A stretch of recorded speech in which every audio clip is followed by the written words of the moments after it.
Le constat de l'infobésité, nous consommons aujourd'hui 7 fois plus d'informations qu'il y a 4 ans et vous en consommerez 32 fois plus en 2020. La quantité d'informations disponibles au format numérique double tous les 4 ans.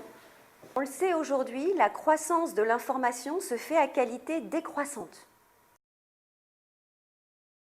Et cela n'est pas prêt de s'arrêter, puisque dans les 2 ans à venir, la grande majorité même des professionnels du marketing ont prévu d'augmenter leur volume de contenu. À quoi bon finalement se donner tout ce mal quand on sait que 30% des contenus ne sont aujourd'hui pas lus? Et paradoxalement, plus on produit et moins on existe.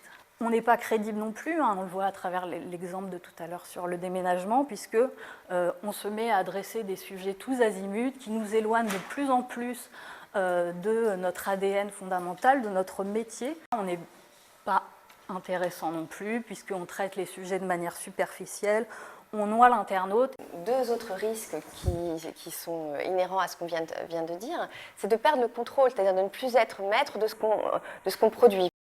Le corollaire, enfin, de tout ça, c'est de dépenser de la ressource, mais aussi des budgets, de produire en vain, pour de toute façon aucun résultat, comme on vient de le dire. Arrêtons-nous, produisons mieux et un peu moins. Ça part de là, le contenu utile ou le contenu éveillé qui est issu du terroir, qui n'est pas génétiquement modifié, c'est ce contenu qui est nous-mêmes en fait. La deuxième partie, tri sélectif et recyclage, le contenu raisonné. Il y a beaucoup de contenus qui peuvent être recyclés, réutilisés, upcyclés.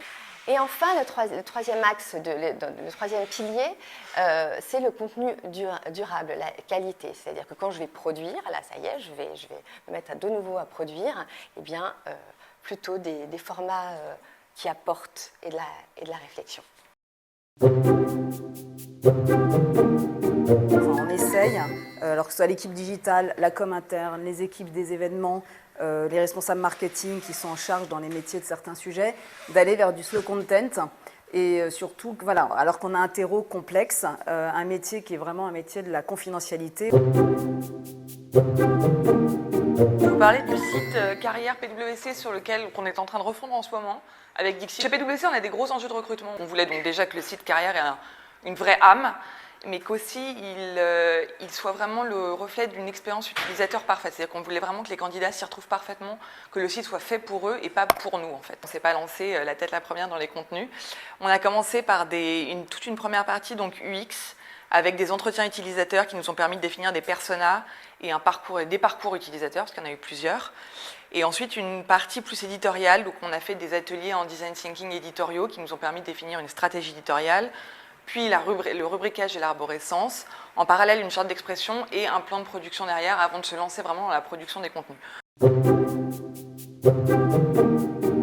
a un gros travail sur le ton, sur le travail sur les contenus, comment est-ce qu'on fait pour que les filles qui font partie de l'écosystème Birchbox, elles trouvent des contenus et elles trouvent un ton et elles trouvent des conseils qu'elles ne retrouvent pas forcément ailleurs.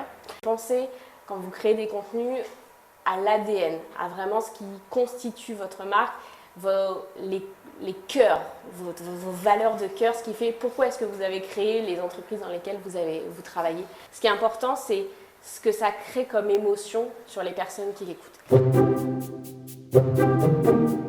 C'est le papier assez long, donc au début on s'est dit non, personne ne va le lire.